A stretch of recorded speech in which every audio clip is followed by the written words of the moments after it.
Thierry nous a rejoint, président de l'association Les Amis de Sainte-Aphrodise. Alors, d'abord, avant de parler de cet événement qui s'appelle Fête de Sainte-Aphrodise, on va parler de quelques mots sur ton association.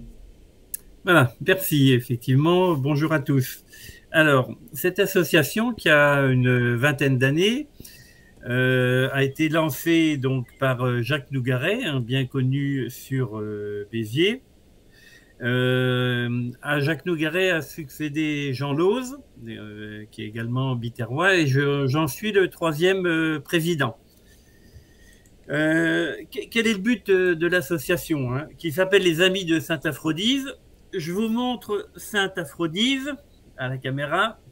Sainte-Aphrodise, c'est un saint qu'on appelle céphalophore, donc qui a été décapité et qui porte sa tête dans ses bras, un peu comme Saint-Denis et un certain nombre de saints en France. Alors, les Amis de Sainte-Aphrodise sont partis du constat que la basilique de Sainte-Aphrodise, qui était finalement la première cathédrale de Béziers, avait besoin vraiment d'être plus que rénovée, d'être soutenue, y compris physiquement, parce qu'elle était en très mauvais état. Donc, il y a une association qui s'est créée avec comme objet principal de préserver le patrimoine de la basilique et de préserver aussi le quartier spécifique sur lequel elle était implantée, de promouvoir effectivement la connaissance du passé, l'un des 4 objectifs, de faire donc revivre cette basilique, notamment par notre présence régulière tous les vendredis après-midi, et de maintenir les traditions. Le maintien des traditions, c'est notamment l'organisation des fêtes de Sainte-Aphrodise, pour lesquelles nous sommes prestataires de la mairie, en sachant que c'est bien la mairie l'organisateur principal, la mairie de Béziers. D'accord, voilà. Donc c'est quand même une grosse fête puisque c'est du 26 au 28. Alors j'ai envie de dire, pour éveiller la curiosité des gens, on a bien compris que c'était quand même une histoire religieuse, un petit peu tout ça.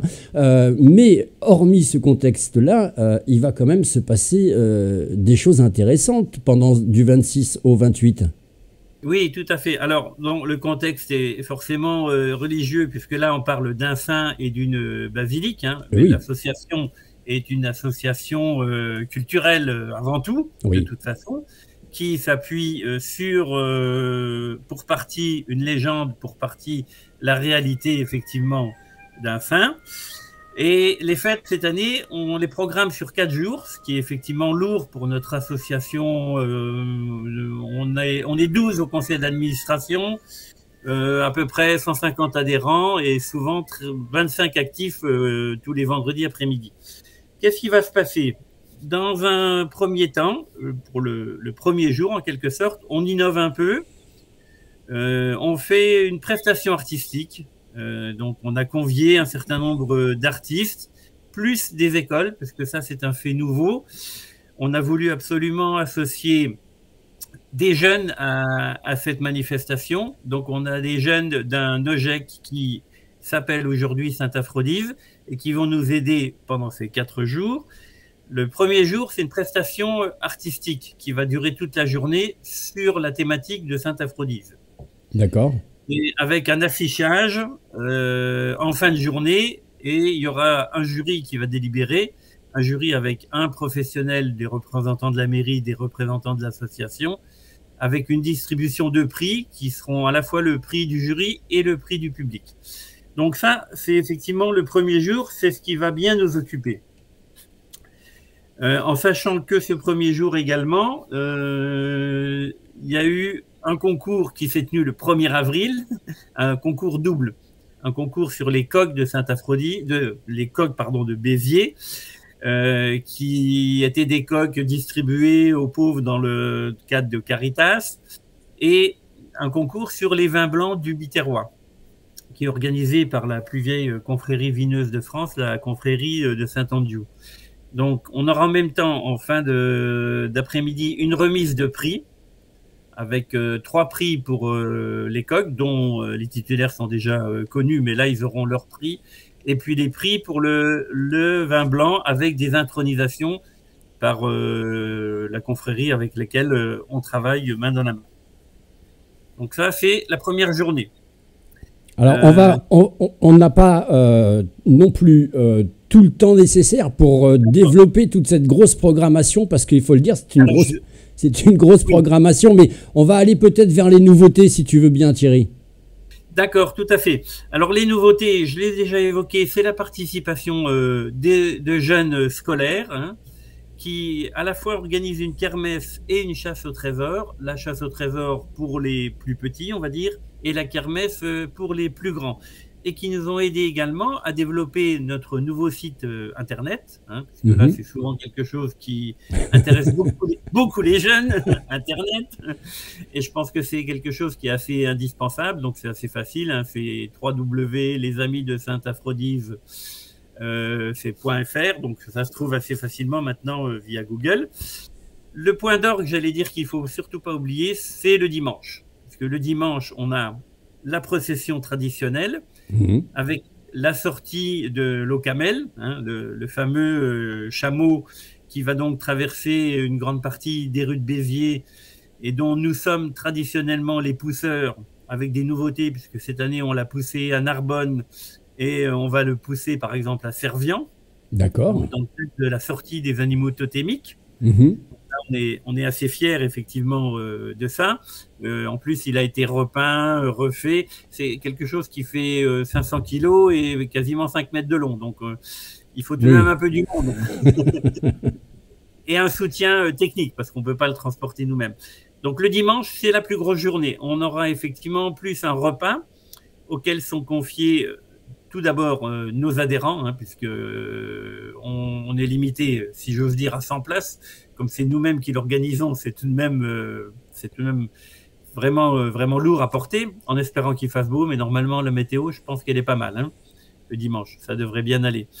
Avec un menu spécifique, donc vous pouvez retrouver sur le site ou sur Facebook en consultant Sainte-Aphrodise, des amis de Sainte-Aphrodise.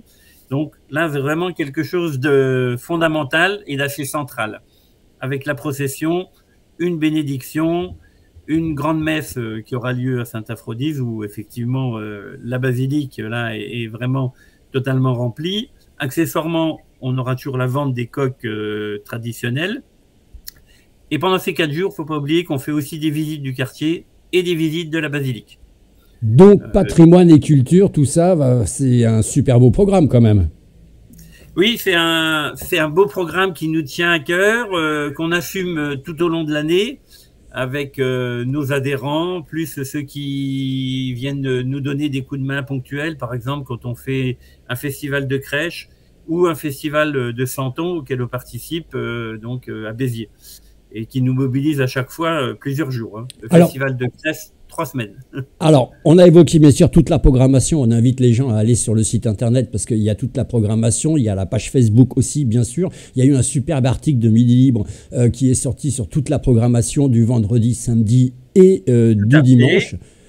Et on a un petit coup de JBD avec une création très originale. Donc, on était assez fiers d'avoir cette première page plus une double page à l'intérieur. Voilà, donc quand même une belle communication. Moi, je vais parler pratique pour les gens qui nous regardent. S'ils veulent venir à Béziers, ça va se situer où exactement et est-ce que c'est compliqué ou pas d'y accéder?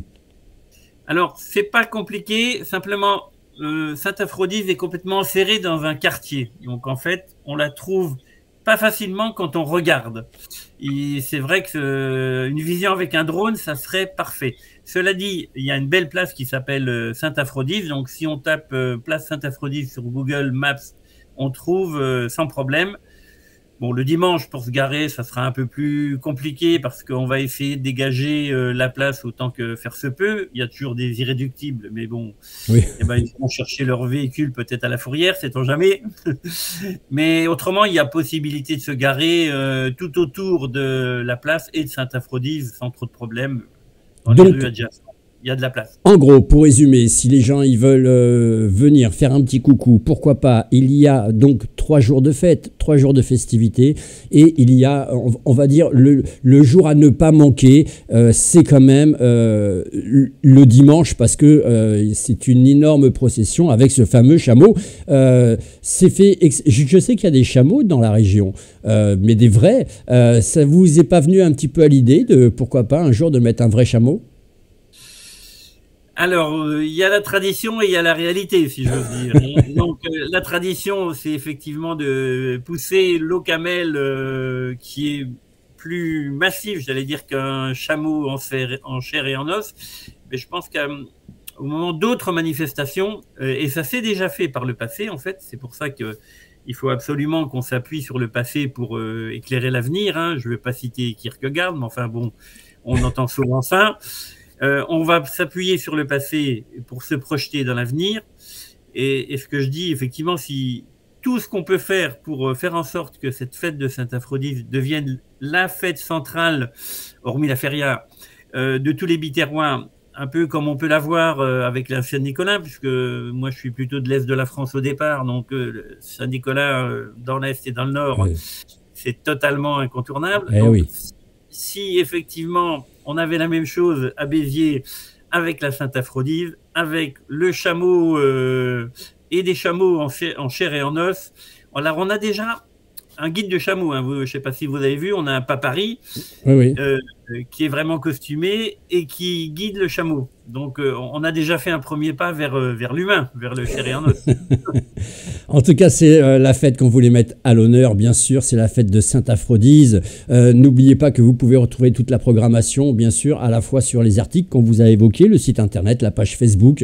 Vous tapez fête de Sainte-Aphrodite. C'est très, très bien référencé. Thierry était avec nous pour nous en parler. Je vous rappelle que vous pouvez lui faire gagner, à lui et à son association, puisque il joue pour un reportage. Donc, c'est maintenant qu'il vous faut voter. Les amis, vous votez le chiffre en haut à droite que vous voyez, c'est le chiffre numéro 2. Et s'il remporte plus de 30 votes, eh bien, nous serons ravis d'envoyer nos équipes directement sur place et on offrira à l'association, bien sûr, le reportage. Merci beaucoup Thierry. Merci. Alors, allez-y, n'hésitez pas.